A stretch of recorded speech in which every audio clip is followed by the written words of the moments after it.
appreciate it, and all of the people outside that were waving proudly the American flag. Believe me, we appreciate it very much. I want to thank Jerry Cook, Steve Burney, and all of the tremendous employees here at the Lauren Cook Company for hosting us today. Where is Jerry? Where is Jerry? Thank you, Jerry. What a job. I've heard so much about you. It's a great honor to know you, Jerry. Thank you. I also want to welcome the many distinguished guests who are here with us for this very important event. Secretary of the Treasury, Steve Mnuchin. Thank you, Steve. Secretary of Commerce, Wilbur Ross. Small Business Administrator, which, by the way, is a very large business, I will tell you that, Linda McMahon, friend of mine.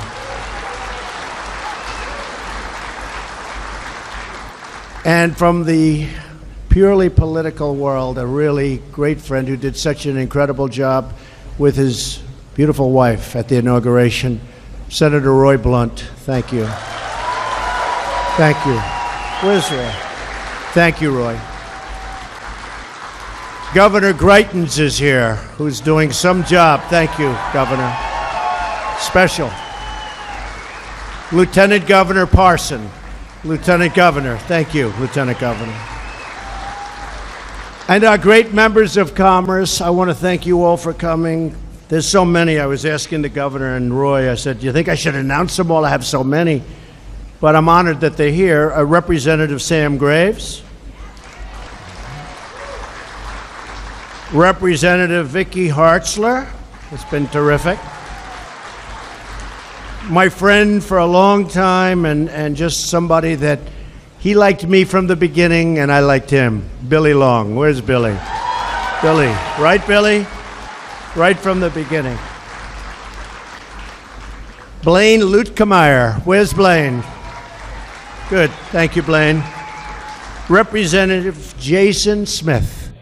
Jason, thank you for everything, Jason. Representative Ann Wagner. Hi, Ann. Good job, Ann. And I don't know. We have so many more. Anybody I forgot? Right? Everything okay? Good, I got it. You I remember more than anybody. Thank you all very much. I appreciate it. And to the congressmen, congresswomen, we very much appreciate you all being here. Thank you very much. Before we begin, I'd like to take a few moments to discuss the deeply tragic situation in Texas and Louisiana. As we all know, our Gulf Coast was hit over the weekend with a devastating hurricane of historic proportion. Torrential rains and terrible flooding continue to pose a grave danger to life and to property. Our first responders have been doing absolutely heroic work to shepherd people out of harm's way, and their courage and devotion has saved countless lives. They represent truly the very best of America.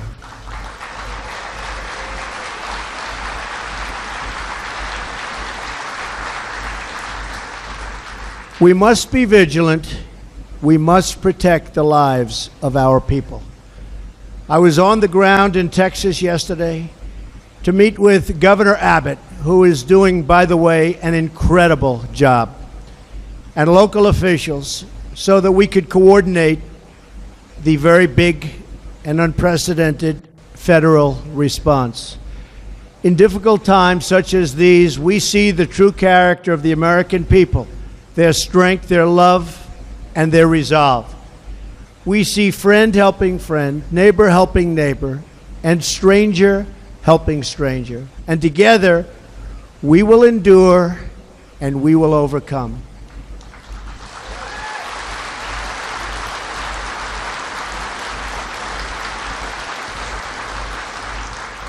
To those affected by this storm, we are praying for you, and we are here with you every single step of the way. And I can speak, I know, for the people in this room, every step of the way.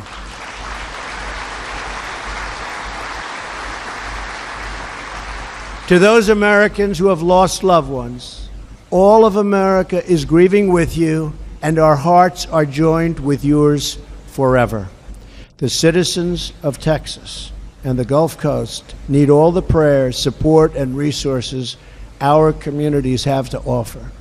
Recovery will be tough, but I have seen the resilience of the American spirit firsthand all over this country. To the people of Houston and across Texas and Louisiana, we are here with you today. We are with you tomorrow, and we will be with you every single day after to restore, recover, and rebuild. Our thoughts and prayers remain firmly with the citizens and our fellow people, great, great people, all affected by this tragedy. We're also glad to be back in the heartland with the very, very fine folks of Missouri.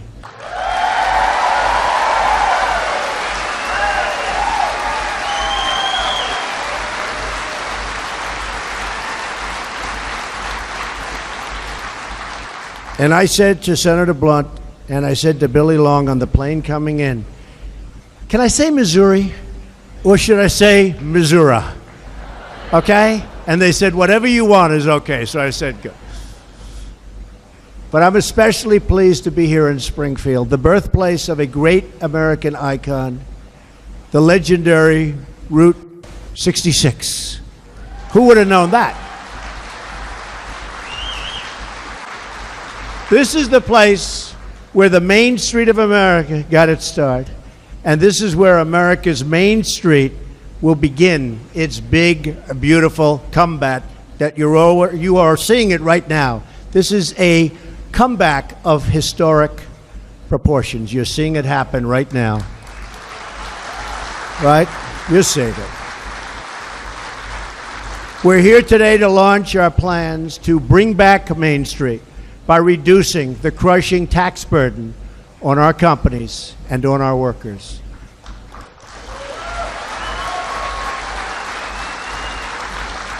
Our self-destructive tax code cost Americans millions and millions of jobs, trillions of dollars, and billions of hours spent on compliance and paperwork. And you have seen what's happening with regulations. They're going fast. We need regulations, but many of them are unnecessary, and they are going fast.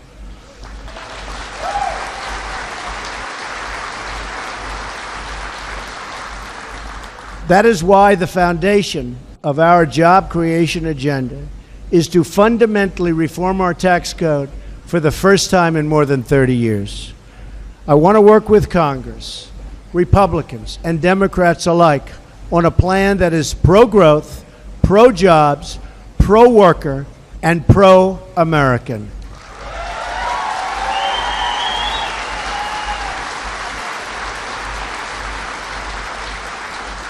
There is no more fitting place to launch this effort than right here in the American heartland, surrounded by hardworking men and women whose skill, determination, and drive are truly second to none.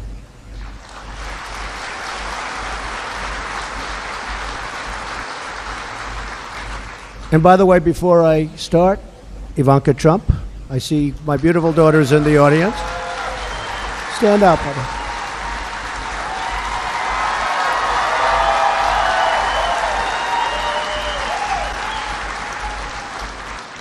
She's working very hard. I'm very proud of Ivanka.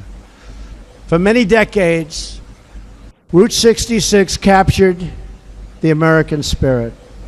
The communities along this historic route were a vivid symbol of America's booming industry. Truck drivers hauled made-in-America goods along this vital artery of commerce. Families passed through bustling towns on their way to explore the great American West. And high-quality manufacturing jobs lifted up communities, gave Americans a paycheck that could support a family. Mr. Cook is a great example of the people that do it. Yeah. Stand up, Mr. Stand up. Yeah.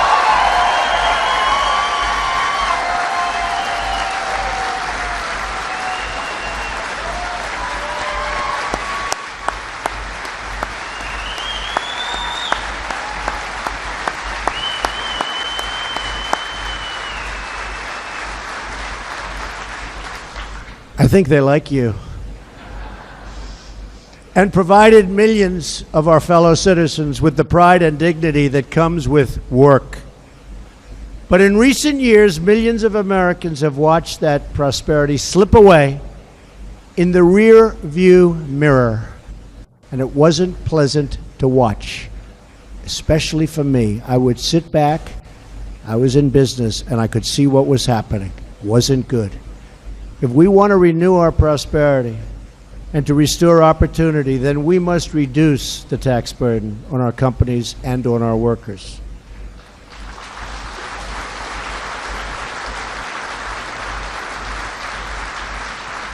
In the last 10 years, our economy has grown at only around 2% a year.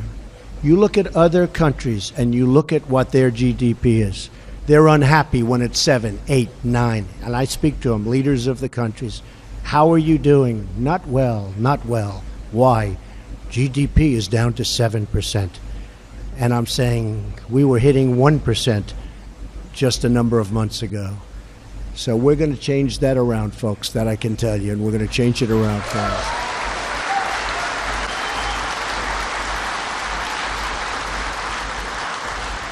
And today, a very appropriate day that this should happen, we just announced that we hit 3% in GDP. It just came out.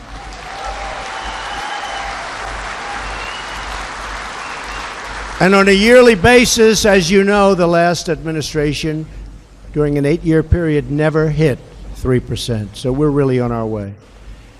If we achieve sustained 3% growth, that means 12 million new jobs and $10 trillion of new economic activity over the next decade. That's some numbers.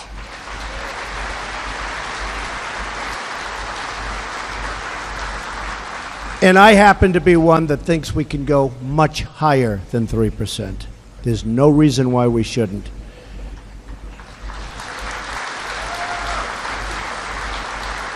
So this is our once-in-a-generation opportunity to deliver real tax reform for everyday, hardworking Americans. And I am fully committed to working with Congress to get this job done. And I don't want to be disappointed by Congress. Do you understand me? Do you understand?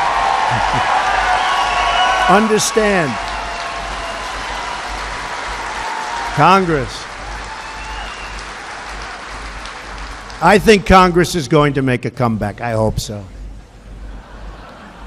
Tell you what, the United States is counting on it.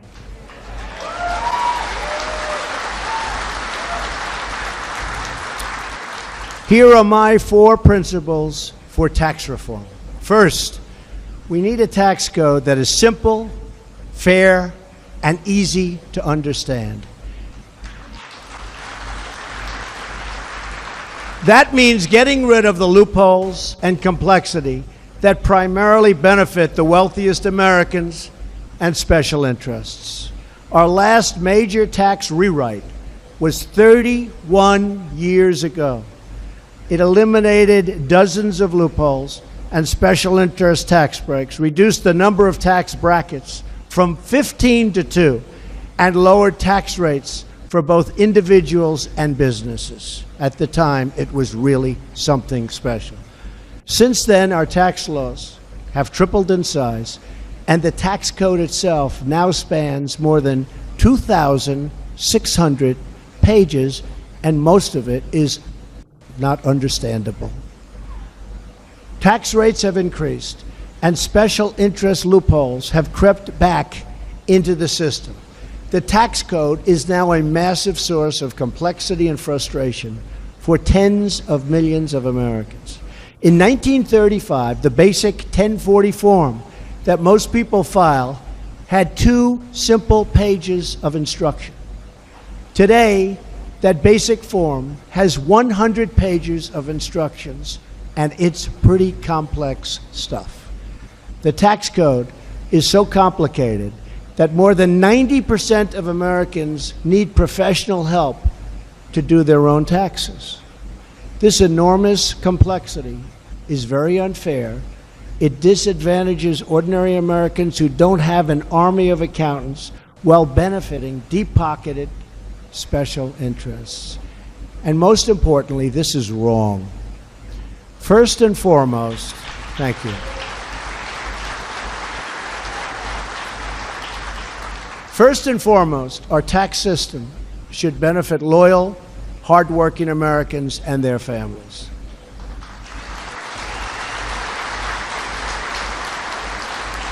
That is why tax reform must dramatically simplify the tax code, eliminate special interest loopholes.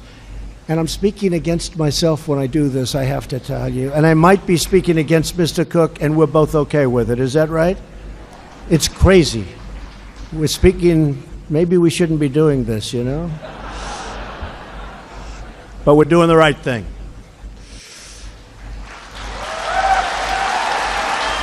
True.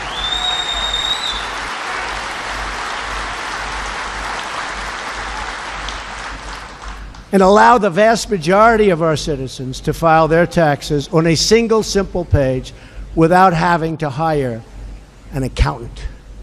Second, we need a competitive tax code that creates more jobs and higher wages for Americans. It's time to give American workers the pay raise that they've been looking for many, many years.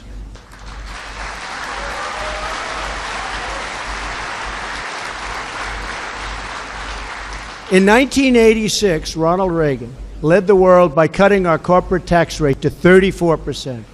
That was below the average rate for developed countries at the time. Everybody thought that was a monumental thing that happened. But then, under this pro-America system, our economy boomed. It just went beautifully, right through the roof. The middle class thrived, and median family income increased. Other countries saw the success. They looked at us. They saw, what is America doing? What's happening with the United States? And they acted very swiftly by cutting their taxes lower and lower and lower and reforming their tax systems to be far more competitive than ours. Over the past 30 years, the average business tax rate among developed nations fell from 45% to less than 24%, and some countries have an unbelievably low tax, including, by the way, China and some others that are highly competitive and really doing very well against us. They are taking us, frankly, to the cleaners. So we have no choice. We must lower our taxes. And your senator, Claire McCaskill, she must do this for you, and if she doesn't do it for you, you have to vote her out of office.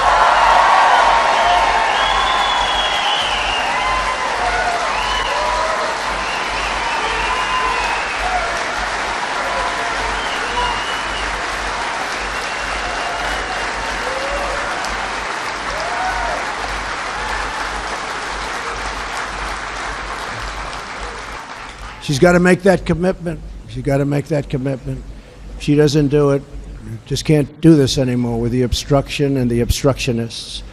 If we don't get tax cuts and reform approved, potentially the biggest ever, we're looking for the biggest ever, jobs and our country cannot take off the way they should. And it could be much worse than that. But at a minimum, they won't take off the way they should. The Dems are looking to obstruct tax cuts and tax reform, just like they obstructed so many other things, including administration appointments and health care. Not one vote. We got not one vote to try and fix health care and get rid of Obamacare. The strategy of our economic rivals has worked. They made their taxes lower, and far lower in many cases than ours, and jobs left our country. Large corporations changed their business models by exporting jobs to other countries and then shipping their goods back to the United States, where they'd make massive profits and they wouldn't be paying tax to us either. So we lost the jobs, we lost the taxes, they closed the buildings, they closed the plants and factories. We got nothing but unemployment. We got nothing. Other businesses, even classic American brands, switched their headquarters to foreign countries.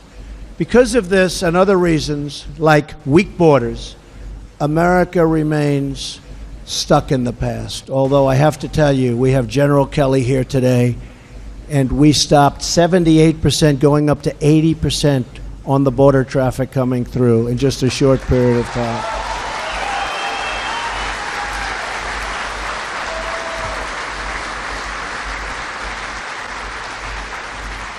He's done some job. Whole different world out there right now. Today, we are still taxing our businesses at 35%, and it's way more than that. And think of it, in some cases, way above 40% when you include state and local taxes in various states. The United States is now behind France, behind Germany, behind Canada, Ireland, Japan, Mexico, South Korea, and many other nations. Also, with these countries, and almost every country, we have massive trade deficits, numbers that you would not believe. But this administration is going to fix that one by one. We're fixing it. We're working right now on NAFTA, the horrible, terrible NAFTA deal that took so much business out of your state and out of your cities and towns. And we're working on it. Let's see what happens.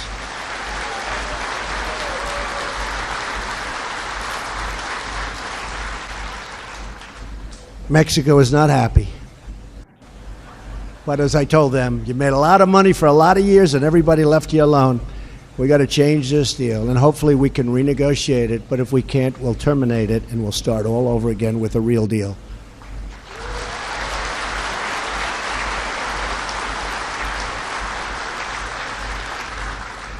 So when it comes to the business tax, we are dead last. Can you believe that? So this cannot be allowed to continue any longer. America must lead the way, not follow from behind. We have gone from a tax rate that is lower than our economic competitors to one that is more than 60% higher. We have totally surrendered our competitive edge to other countries. We have totally surrendered. We're not surrendering anymore.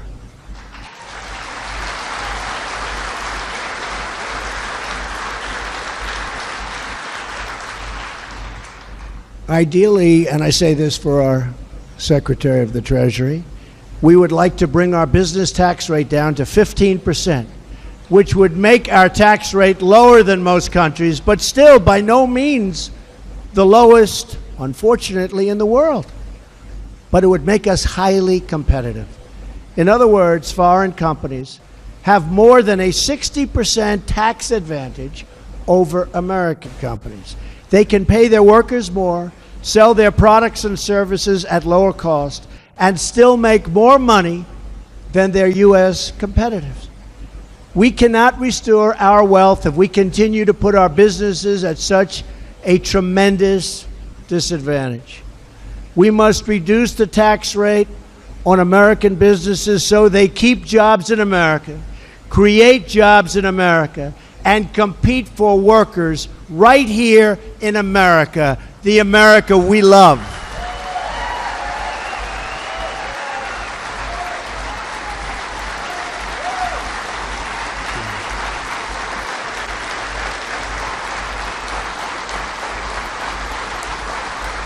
Thank you.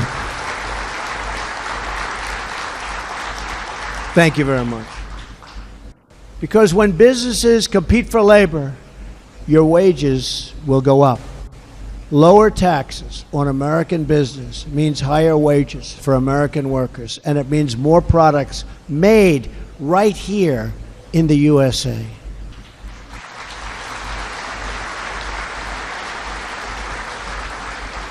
When I was growing up, I always used to see the signs, and it was always stamped on the product, made in the USA. You don't see it anymore. We're going to go back to made in the USA. Made in the USA.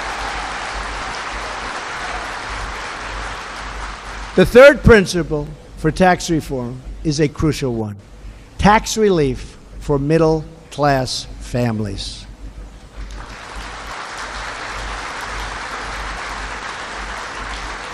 In a way, and I've been saying this for a long time, they've been sort of the forgotten people.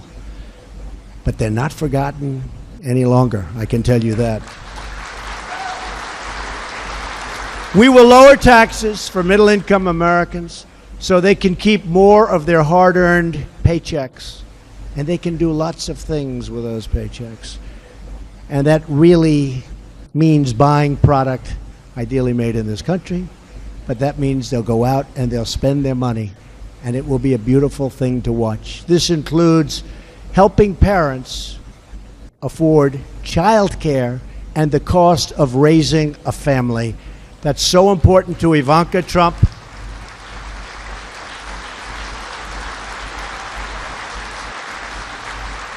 Very, very important to everybody in this room, but so important to my daughter. It's one of her real big beliefs, and she's very committed to that. Right, Ivanka? We believe that ordinary Americans know better than Washington how to spend their own money, and we want to help them take home as much of their money as possible and then spend it.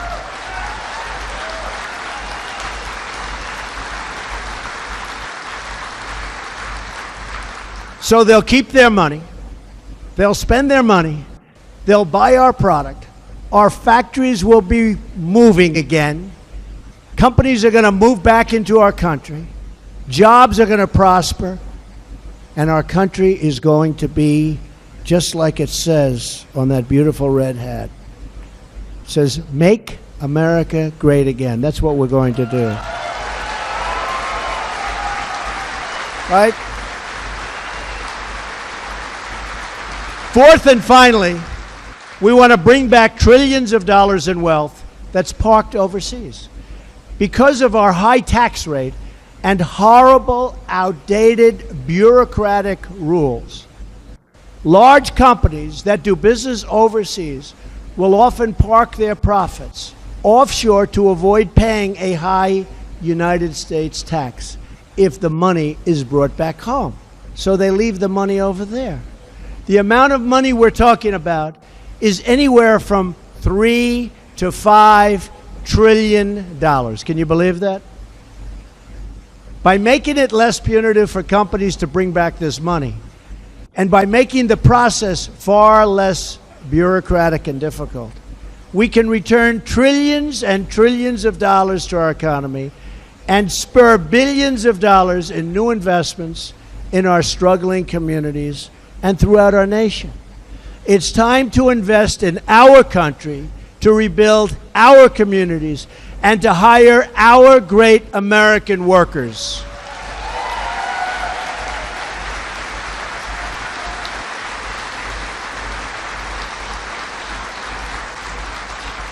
My administration is embracing a new economic model. It's called, very simply, the American model. Under this system, we will encourage companies to hire and grow in America, to raise wages for American workers, and to help rebuild our American cities and communities. That is how we will all succeed and grow together as one team with one shared sense of purpose and one glorious American destiny.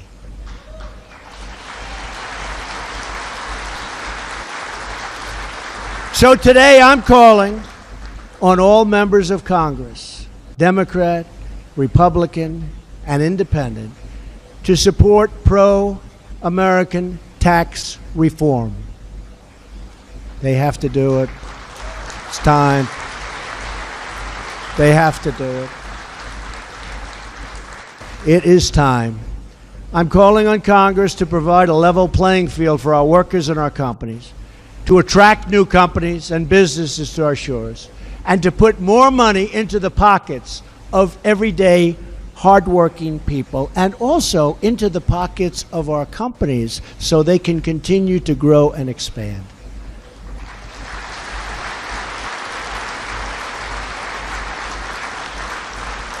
What could possibly be more bipartisan than allowing families to keep more of what they earn and creating an environment for real job and wage growth in the country that we love so much.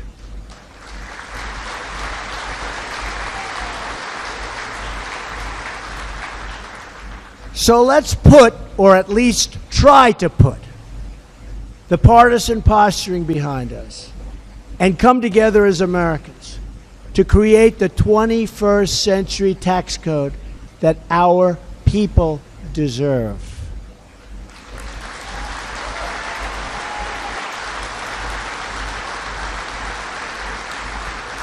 If we do this, if we unite in the name of common sense and the name of common good, then we will add millions and millions of new jobs, bring back trillions of dollars, and we will give America the competitive advantage that it so desperately needs and has been looking for so long. It's time.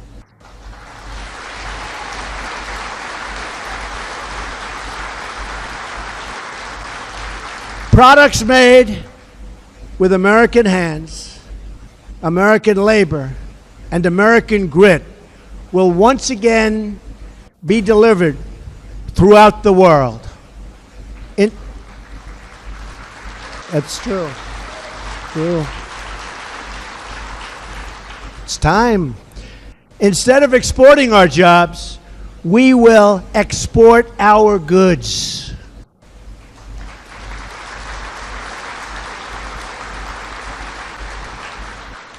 Our jobs will both stay here in America and come back to America. We'll have it both ways. Millions of struggling citizens will be lifted from welfare to work. They will love getting up in the morning. They will love going to their job. They will love earning a big, fat, beautiful paycheck. They will be proud again.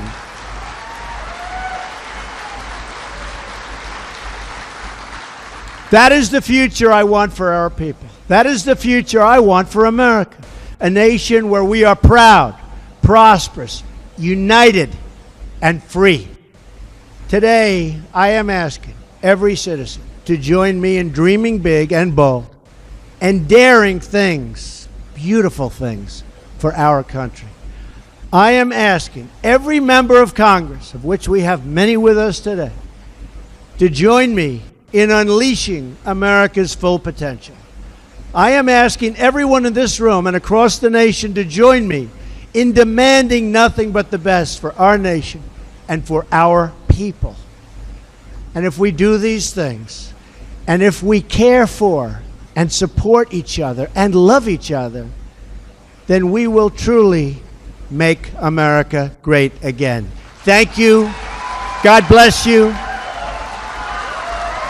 God bless you, everybody. Thank you.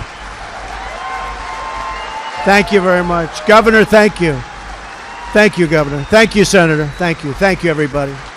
Thank you. Thank you.